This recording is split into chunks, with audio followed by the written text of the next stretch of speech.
کاف جو ہے وہ حرف تشبیہ ہوتا ہے، مانند فسادی لوگوں کے جو زمین میں فساد کرتے ہیں۔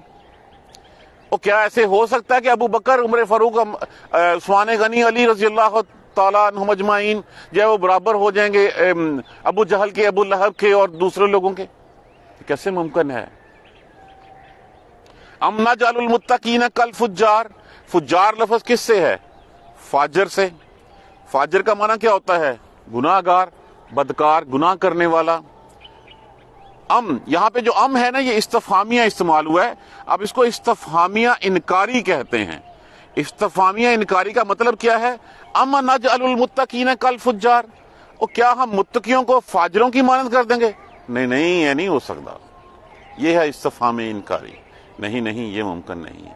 کیا انسانی عقل اس بات کو تسلیم کرتی ہے کہ ایسے ہو سکتا ہے کہ ایک بد اعمال والا اچھے اعمال والے کے برابر ہو جائے، جس نے جو ہے وہ ساری عمر جو ہے وہ زمین کے اوپر جو ہے وہ فساد مچائے رکھا، کوئی شخص اس کے شر سے جو ہے وہ باقی نہ بچا، اس کو بھی وہی صلہ ملے جو جس شخص نے جو ہے وہ سر جھکا کے زندگی گزار دی؟ کیا نیک اور بد لوگ برابر ہو سکتے ہیں؟ کیا نیک اور فاجر، گناہگار، بدکار برابر ہو سکتے ہیں؟ نہیں ہو سکتے۔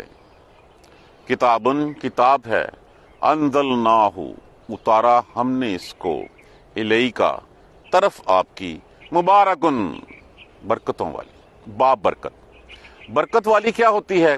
جس سے انسان نفع حاصل کر سکے، جس سے انسان فائدہ حاصل کر سکے، جو اس کے لیے فائدے مند ہو، جو اس کو تکالیف سے بچا سکے، جو اس کو آسائشات کی طرف لے جا سکے۔ تو یہ کتاب ہے جو سیدھے راستے پہ چلاتی ہے۔ یہ کتاب تمہارے لیے نفع ہی نفع ہے۔ اس کی پیروی کر کے تم جو ہے وہ غلط راہوں پہ نہیں چل سکتے۔ لیدبروا، دبروا، تاکہ وہ تدبر کریں۔ تدبر کیا ہوتا ہے؟ غور و فکر کرنا، سوچنا کسی پہ۔ ایک قول ہے، جس نے قرآن پڑھا اور اس نے اس کے بارے میں سوچا ہی نہیں تو اس نے نہیں پڑھا۔ اس نے قرآن پڑھا اور اس پہ عمل نہیں کیا تو مطلب یہ ہے کہ اس نے کوئی غور و فکر نہیں کیا۔ ہم پڑھتے ہیں، روز پڑھتے ہیں، حفاظ کی جماعتیں تیار ہوتی ہیں، اگر ہماری زندگیوں کے اوپر اس کا اثر نہیں پڑتا تو پھر ہم پڑھنے سے کیا لے لیں گے؟ ثواب ہمیں ضرور مل جائے گا۔ یہ کتاب آئی ہے ہمیں ہماری پیدائش کا پیدا کرنے کا مقصد بتانے کے لیے۔ یہ کتاب آئی ہے ہمیں شیطان کے شر سے بچانے کے لیے۔ یہ کتاب آئی ہے کہ ہم اللہ سبحانہ تعالیٰ کے پیارے بندے بن جائیں۔ شیطان تو جو ہے وہ جہنمی ہے، وہ تو چاہتا ہے میں اکیلا نہ ہوں جہنم میں، اس کے ساتھ جو ہے وہ لوگ اکٹھے ہو کے جماعت بن کے جائیں۔ وہاں جا کے اس نے مکر جانا کہ میں نے تھوڑی کہا تھا، میں تمہیں کون سا گردن سے پکڑ کے لے کے آیا تھا، میرا کوئی زور تھوڑی چلتا تھا، تم تو خود اپنے نفس کے پجاری تھے، میں نے تمہارے نفس کو جو ہے وہ پھر بس دنیاوی دل فریبیوں میں جو ہے وہ الجھا دیا اور تم الجھتے چلے گئے۔ لیدبروا آیاتہ، یہ کتاب اتاری ہم نے، اس کو اتارا ہم نے اس کو طرف آپ کی، برکتوں والی، بابرکت۔ کس لیے؟ لیدبروا، تاکہ وہ غور و فکر کریں، وہ سوچیں۔ کس کے بارے میں؟ آیاتہ، اس کی آیتوں پر، اس کی آیتوں پہ غور کریں، اس کی آیتوں پہ سوچیں کہ قرآن کیا کہہ رہا ہے۔ وَلِيَتَذَكَّرَ أُولُو الْأَلْبَابِ، تاکہ سوچیں، غور کریں اور پھر نصیحت حاصل کریں۔ نصیحت کون حاصل کر سکتا ہے؟ جس کو کوئی تھوڑی سی عقل آ جائے، جو یہ سمجھ جائے۔ یہ ہے اس کتاب کا مقصد۔ کتاب انزلناہ، کتاب نازل کی ہم نے، الیکا، طرف آپ کی، مبارکن، برکتوں والی ہے، لیدبروا آیاتہ، تاکہ وہ اس کی آیتوں پہ غور و فکر کریں، ولیتذکر اولو الالباب، اور نصیحت حاصل کریں عقل والے۔ عقل والے کون؟ جو اس قرآن کو پڑھیں گے۔ اگر میں نے اس قرآن کے مفہوم کو سمجھنا ہی نہیں ہے، آج دیکھیے ہم نے قرآن کو وظائف کی حد تک محدود کر دیا، صرف کہ یہ اتنی دفعہ یہ پڑھ لیں تو یہ ہو جائے گا۔ اس قرآن کے میراکلز، اس قرآن کے معجزات اتنے ہیں کہ یہ واقعی وہ ہو بھی جاتا ہے۔ ہم پھر بھی یہ سوچنے کی زحمت نہیں کرتے کہ یار اس آیت میں کہا کیا گیا تھا جو میں نے یہ کام سوچا اور یہ کام ہو گیا۔ میں نے پھر بھی کبھی اس کی جو ہے وہ ڈیپتھ میں جا کے جاننے کی کوشش نہیں کی کہ یہ قرآن کیا کہہ رہا ہے۔ یہ قرآن تو آیا غور و فکر کے لیے، یہ قرآن تو آیا اس سے نصیحت حاصل کرنے کے لیے، میری مشکلوں کا حل تو قرآن ہے، لیکن جب میرے پاس آسودگی ہوتی ہے، کشائش ہوتی ہے، تو پھر اس وقت میں یہ نہیں سوچتا کہ اس قرآن نے مجھے جو ہے وہ اس آسودگی کشائش میں چلنے کا راستہ بھی بتایا۔ اس وقت میں کہتا ہوں کہ مجھ سے بڑا عقل مند کوئی نہیں ہے۔ جس کے پاس 4 پیسے آ جاتے ہیں، نمبر 1 تو فوراً وہ اپنے آپ کو دوسروں سے سپیریئر سمجھنے لگ پڑتا ہے، اس میں تکبر آ جاتا ہے۔ جب اس میں تکبر آتا ہے، دوسروں کو اپنے سے کم تر سمجھتا ہے، اور وہ سمجھتا ہے کہ جو کچھ ہے یہ میری عقل سے ہے۔ اللہ سبحانہ تعالیٰ اسی قرآن میں فرماتے ہیں تم سے پہلے ایسی کتنی قومیں آئی ہیں، ایسی قومیں آئی ہیں کہ جن کی فوجوں کے خزانوں کو اٹھانے کے لیے جو ہے وہ لشکر چلتے تھے اس کی چابیاں لے کے جانے کے لیے، وہ کہاں گئے ہیں؟ قبرستان بھرے پڑے ہیں ایسے لوگوں سے جو کہتے جن میں ہم آ گیا تھا، جس میں میں آ گئی تھی۔ اب ان کی قبروں پہ دھول اڑتی ہوئی دیکھ لو تم لوگ جا کے۔ تو یہ قرآن تو غور کرنے کے لیے ہے، یہ قرآن تو نصیحت حاصل کرنے کے لیے ہے۔ کیسے ممکن ہے کہ اگر ہم اس کو جو ہے وہ پڑھیں اور اس سے پھر سیکھ نہ سکیں کچھ؟ ہمیں انفارچونیٹلی کہہ دیا گیا جس نے قرآن کو خود پڑھا وہ گمراہ ہو جائے گا۔ بھائیو، انگریزی پڑھ کے گمراہ نہیں ہوتے، اردو پڑھ کے گمراہ نہیں ہوتے، دوسری زبانیں نہیں سمجھتے ہم۔ چلو اس کو لینگویج کے طور پہ ہی ہم سمجھیں تو صحیح نا کہ قرآن کیا کہہ رہا ہے۔ ہم تو کھڑے ہوتے ہیں اللہ اکبر کہہ کے اور پھر اس کے بعد السلام علیکم السلام علیکم۔ کیا مانگا میں نے اللہ سے مجھے کچھ پتہ ہی نہیں ہے، کیا دعائیں کی میں نے اللہ سے، کیا مناجات تھی میری اللہ سبحانہ تعالیٰ کے سامنے، کچھ نہیں پتا مجھے۔ تو جس سے میں بات کر رہا ہوں، اگر میں اپنا اس کو جو میں کہہ رہا ہوں اس کا مطلب مجھے نہیں پتا تو اس میں خشوع کیسے آئے گا؟ میں کیسے اس راہ پہ چلوں گا جس کا مجھے مطلب ہی نہیں پتا؟ مجھے کوئی راستہ جو ہے وہ سمجھا دیتا ہے، یہاں پہ تو سمجھانے کے لیے پھر اللہ کا رسول بھی آیا، وہ ٹرینر بھی آیا۔ ایک دفعہ پھر دیکھیے، پہلی بات تو یہ ہے الذین یذکرون اللہ، بے شک وہ لوگ جو اللہ کا ذکر کرتے ہیں، قیاما وقعودا، کھڑے ہوئے اور بیٹھے ہوئے، وعلی جنوبہم، اور اپنے پہلوؤں کے بل۔ 3 ہی صورتیں ہو سکتی ہیں نا انسان کی۔ مطلب کیا ہے؟ ہر وقت ذکر کس کا؟ اللہ کا، اور پھر یہ سوچنا وَيَتَفَكَّرُونَ فِي خَلْقِ السَّمَاوَاتِ وَالْأَرْضِ، جیسے جیسے سوچتے، دیکھیں ایک لفظی تعارف کہا گیا، اللہ کا تعارف کیا ہے؟ یہ کائنات اللہ کا تعارف ہے۔ ہم کسی بھی شخص کو کیسے جانتے ہیں؟ اس کے کام کی وجہ سے۔ یہ بلب کس نے بنایا تھا؟ ایڈیسن نے۔ ٹیلی فون کس کی ایجاد ہے؟ مارکونی کی، گرام بیل کی۔ تو جس کے نے یہ سب کچھ بنایا، مائکروسافٹ ونڈو کس نے بنائی؟ بل گیٹس نے۔ یہ ہمیں سب کچھ پتا ہے۔ یہ کائنات کس نے بنائی؟ اللہ نے۔ تو جب اللہ نے کائنات بنائی ہے تو ہر چیز کا جو مقصد ہے تو وہ اس مقصد کو کیوں نہیں یاد کرتے ہم؟ وَيَتَفَكَّرُونَ فِي خَلْقِ السَّمَاوَاتِ وَالْأَرْضِ، اور وہ غور کرتے ہیں اس کی پیدائش، زمینوں اور آسمان کی پیدائش میں، اور پھر وہ کیا اٹھتے ہیں؟ رَبَّنَا مَا خَلَقْتَ هَذَا بَاطِلًا، اے میرے رب یہ سب کچھ باطل نہیں ہے، یہ عبث نہیں ہے، بے فائدہ نہیں ہے، اس کا کچھ نہ کچھ تو مقصد ہے۔ بس ہمیں مقصد کیا ہے؟ یہ سب کچھ میرے لیے مسخر کر دیا گیا۔ اللہ ہمیں آگ کے عذاب سے بچا لینا، جس وقت ہم اٹھائے جائیں اس وقت ہم تیرے ان لوگوں میں ہوں جن کے دائیں ہاتھ میں نامہ اعمال دیا جائے۔ اور تم لوگوں نے کیا واقعی سمجھ لیا کہ یہ سب کچھ ایسے ہی ہے؟ واپس نہیں آنا تم نے۔ وَمَا خَلَقْنَا السَّمَاءَ وَالْأَرْضَ وَمَا بَيْنَهُمَا بَاطِلًا، نہیں پیدا کیا ہم نے آسمانوں اور زمین کو باطل اور جو کچھ ان کے درمیان ہے۔ ہر چیز کسی مقصد کے ساتھ ہے۔ ہمیں نظر آتا ہے کہ اس کا کوئی فائدہ نہیں ہے، اللہ سبحانہ تعالیٰ جو ہے وہ اس کی حکمت جانتے ہیں۔ کوئی چیز بے عبث نہیں ہے، ہر چیز کے پیچھے اللہ سبحانہ تعالیٰ کی حکمت ہے۔ یہ جو سمجھتے ہیں کہ یہ سب کچھ باطل ہے، بس یہی دنیا آخرت نہیں ہے، یہ خیال کن کا ہے؟ ذَلِكَ ظَنُّ الَّذِينَ كَفَرُوا، یہ خیال ہے ان لوگوں کا جو کافر ہیں، جو انکاری ہیں۔ کس کے انکاری ہیں؟ اللہ سبحانہ تعالیٰ کے انکاری ہیں۔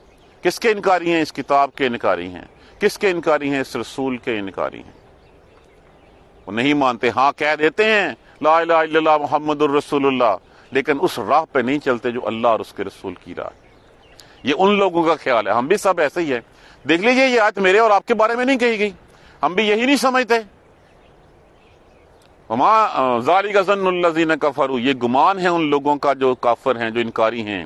پس پھر بتا بھی دیا، ان کا انجام بھی بتا دیا۔ فَوَيْلٌ لِّلَّذِينَ كَفَرُوا مِنَ النَّارِ، پس تباہی ہے پھر ان کافروں کے لیے آگ میں۔ جہنم ہے ان لوگوں کے لیے جو سمجھتے ہیں کہ یہ سب کچھ بے مقصد ہے، اس کا کوئی مقصد نہیں ہے۔ لوگوں کیا ہو گیا تمہیں؟ ام نجعل الذین آمنوا وعملوا الصالحات، او کیا ہم بنا دیں گے ان لوگوں کو جو ایمان والے ہیں اور نیک اعمال کرتے ہیں، کل مفسدین فی الارض، ان لوگوں کی مانت جو زمین میں فساد کرتے ہیں؟ ہو سکتے ہیں برابر کو لائیے، کیا ہم ان کو ایسے کر دیں گے؟ ام نجعل المتقین کالفجار، او کیا ہم متقیوں کو فاجروں، بدکرداروں، بے حیاؤں کی مانت کر دیں گے؟ نہیں نہیں، ایسے نہیں ہو سکتا۔ استفہامیہ انکاری کا مطلب یہی ہوتا ہے کہ کہنے والے کے بیک آف مائنڈ میں کہ یہ جو تم سوال کر رہے ہو یہ سوال غلط ہے، ایسے نہیں ممکن، ایسے پاسبل نہیں ہے۔ صدیق اکبر جو ہے وہ برابر تو نہیں ہو سکتے ان لوگوں کے؟ کہاں صدیق اکبر کا مقام رضی اللہ تعالیٰ عنہ، اور کہاں پہ جو ہے وہ لائن میں وہ جن کی لاشیں جو ہیں وہ بدر والے دن کنویں میں پھینک دی گئی تھیں؟ برابر ہو سکتے ہیں کبھی؟ کیا متقی اور فاسد برابر ہو سکتے ہیں؟ نہیں ہو سکتے۔ کتاب انزلناہ، یہ کتاب ہے ہم نے نازل کیا اس کو، علیکا طرف آپ کی، مبارکن برکتوں والی ہے، کس لیے؟ لیدبروا، تاکہ وہ غور کریں، سوچیں اس کے بارے میں، آیات ہی، اس کی آیتوں کے بارے میں، تاکہ وہ غور کریں اس کی آیتوں کے اوپر، وَلِيَتَذَكَّرَ أُولُو الْأَلْبَابِ، اور تاکہ نصیحت حاصل کریں کون؟ نصیحت لینے والے۔ نصیحت کون لیتا ہے؟ جو عقل مند ہوتا ہے، جس کو بھلے کی بات بتائی جاتی ہے اور اس میں وہ دیکھتا ہے، پرکھتا ہے اور پھر اس کو اڈاپٹ کر لیتا ہے، مان لیتا ہے۔ تو مانتا کون ہے اچھی بات؟ ہمیشہ عقل والا مانتا ہے۔ جو بے عقلا ہے وہ کبھی اس راہ پہ نہیں چلے گا جس راہ میں جو ہے وہ اس کو کچھ نظر نہیں آتا ہوگا۔ یہ پیغام ہے قرآن کا، یہ مقصود، یہ میسج جو ہے یہ بہت دفعہ دیا گیا ہے، یہ مضمون بہت دفعہ پہلے آ چکا ہے۔ اور پھر جب ہر چیز کا کوئی مقصد ہے تو کیا مقصد ہے؟ قرآن پاک میں کہہ دیا وَمَا خَلَقْتُ الْجِنَّ وَالْإِنسَ إِلَّا لِيَعْبُدُونِ، نہیں پیدا کیا ہم نے جن و انس کو سوائے اس کے کہ میری بندگی کریں، غلامی کریں۔ غلامی کیسے کرنی ہے؟ مسجد کی حد تک اللہ کو محدود کر دینا نہیں۔ غلامی یہ ہے کہ اللہ نے کہا کہ 24 غلامی ہوتی ہے، ٹوٹل انکنڈیشنل اوبیڈینس، غیر مشروط اطاعت۔